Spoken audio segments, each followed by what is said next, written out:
Hello, everybody. Welcome to my podcast. Today in Surviving Betrayal, we're going to talk about the grief. We talked about the other emotions and depression and PTSD, but now I really want you to understand that you're grieving, and underneath everything, you're grieving. Grief is loss, and you've lost your relationship. Maybe you lost your business, maybe you lost your marriage or your partnership, maybe you lost contact now with your family. Who knows? There's so many losses. You're going to be grieving. It's very important for you now to take good care of yourself because you're like someone who's had somebody die, I suppose, on a level, because it's been a death of the relationship. They might not have physically died, but they have died in your eyes and in your heart. That relationship has actually died. This will make a lot of upset for you. You'll feel grief makes you feel terrible, and you'll feel heartbroken, like you're just broken. I just felt broken. The betrayal just broke me in half. And I even said to someone, I'm just so broken from this. When you're doing all your work on yourself, you need to look at the grief and the loss.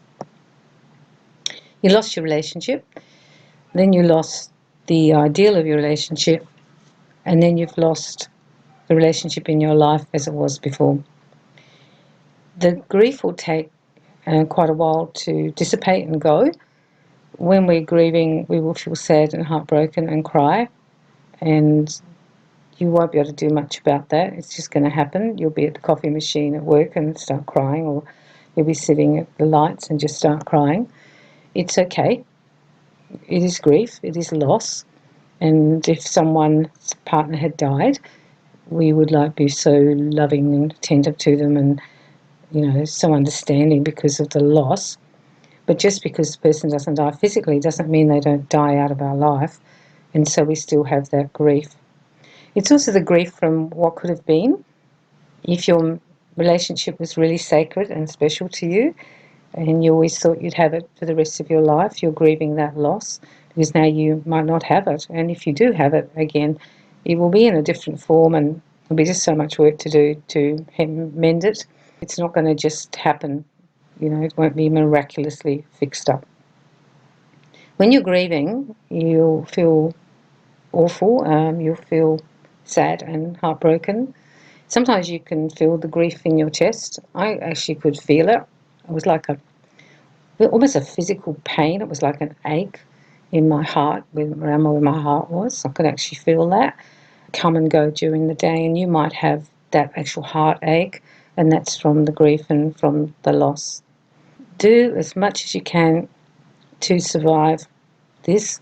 If you can still go to work and keep functioning, do so. But you're going to need gaps in between where you actually express your grief or let it go. It's very important now to find people who you can talk to about the loss of this, because you've had a huge loss. And there are many levels of loss. So, for example, if it's through a business that's fallen through with your partner, you've lost that relationship with them, but now you've also lost the business, and then you could have lost the money, and then you actually might have lost the good credit rating and or trust that people have in you before, and now they don't. So you used to be a trustworthy, dependable business, but now you're not. If it's in the family, you might feel the grief of missing your mum or your brother or whoever you're having the issue with, the betrayal came from, and you'll be grieving that. You'll actually be grieving that. In the friendship, you will be grieving it, and definitely in the partnership, because if the person had died in a car accident the night before, everyone would be all over you, trying to help you. But this loss is different, but it's still the same, because now this person might not be in your life anymore. And if they are in your life, it's going to get really complicated until it's fixed up. There can also be the grief that you lose your actual family. So if you're married or your partner and you have children, you're going to grieve the loss of the ideal little family that you had in your mind, and that's going to just break up and disintegrate. There can also be another thing that happens in families, that if the children are old enough to understand what's gone on, and if one of the partners had an affair, that some of the children will not want to be or see that person again, whether they're their father or mother or stepfather or mother, or not even be with them and never speak to them again. So you can actually have a breakdown in your internal family because maybe the brother now doesn't want to see the father anymore because he's betrayed the mother, and then the sister is still seeing the father, and then that makes problems between the brother and the sister. There's huge ramifications from betrayal that people don't really talk about that have long-lasting effects. It could also be that then now your family won't accept your partner back, or it's very, very strained when you're together, so there's losses on lots and lots of levels. Grieving is hard and it's really sad, and it's a process, and you can't kind of skip out of it. It's like you can't get over it just in a week or something. It's going to take months and sometimes years to get over the loss.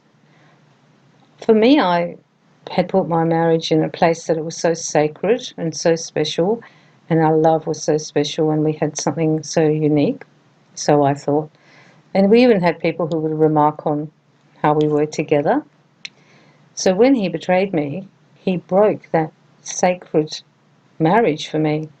So I kind of lost the marriage. So I was grieving the marriage I had because now it wasn't that marriage at all. Because even though he might have still loved me, he had now betrayed me.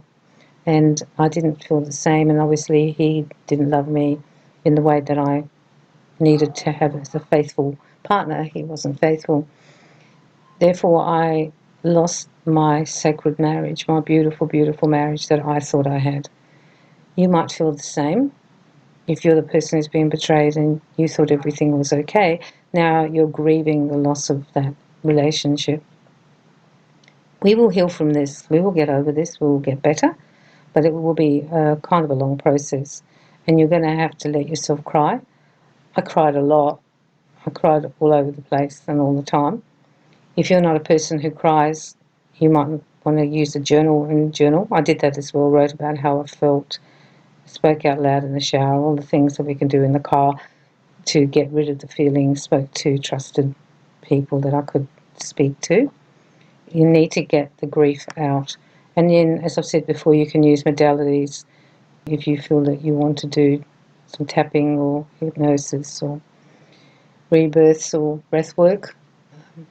Also, some of the other things like journaling are really, really good to get it out. And also going to a therapist, a grief therapist, because you're actually grieving what you've lost. Grief takes time to heal. I think they say it's time that heals grief. I don't think it's necessarily time. I think it's acceptance. You need to accept that it's changed, and you need to accept that perhaps that person's not with you now. And once you really accept that and start rebuilding your life, that's when you heal. And that's what I want to talk about too, that now you need to make decisions to rebuild your life. If you're not going to be with that person anymore, if that's not going to be the path it's going to take, you definitely have to rebuild your lifestyle, because now you're not doing anything with that person like you were. So you have to supplement it with other things and other people. If you have gone back together, you will still be grieving the loss of that sacred partnership that you thought you had, because now it's different, and you'll have to rebuild the new relationship and then the new partnership. Some people come out of this really strong. The person who betrayed realizes what an idiot they were, and they do everything to fix it, and it all works out stronger than it was before, and you might deal with some of the issues you had and talk about things. However, a lot of people either live in the relationship harbouring a lot of resentment and anger and hurt and heartache, and get depressed, and, as I've said, maybe get PTSD while they're in it, so it's never quite the same. And then we have the situation where we completely separate and don't be with that person again, and we lose them from our life. It's really sad, and once you've been dealt this card, you just really have to deal with it. Do everything you can to heal from it. Know that the grief does get better after the initial shock, and after you get rid of all your emotions. And you can tap on the grief too. Use your emotional tapping to see if you can tap out the grief and get rid of it. The first year will be the hardest. The first birthdays, Christmas, Mother's, Father's Day, their birthday, your birthday, all those special days, your wedding anniversary, they will be your hardest one. The first year is the harder one. The second year, you've already got that year sort of done, and it doesn't sort of hurt as much, but be aware of that. Every time you have that first one, it's going to be quite difficult. So you might like to change it and not do the usual thing that you used to do something different. So if you used to always go to mum and dad's for Christmas lunch, maybe do something different and go to the beach or have a picnic, or just don't do Christmas that year if you don't really want to. You've got to do what's right for you. Remember that everyone else isn't hurting like you. Everyone else might be in a much better place emotionally than you are, and you're an emotional wreck. So you just do what's right for you. It's easy for them to turn up to everything. It won't be that easy for you to turn up, so don't pressure yourself to please other people. You pretty much have to please yourself right now. You have to be a little bit self-nurturing, love yourself, and also that's the other thing, to love yourself more, because this experience will not make you feel loved. It just doesn't. I'll leave you with all that. Do the work around the grief and actually acknowledge the loss. You've lost, but you've actually had multiple losses. So acknowledge it and write about it and talk about it and get help with it. So I'm sending you lots of love and lots of healing, and I hope that your grief doesn't last for too long.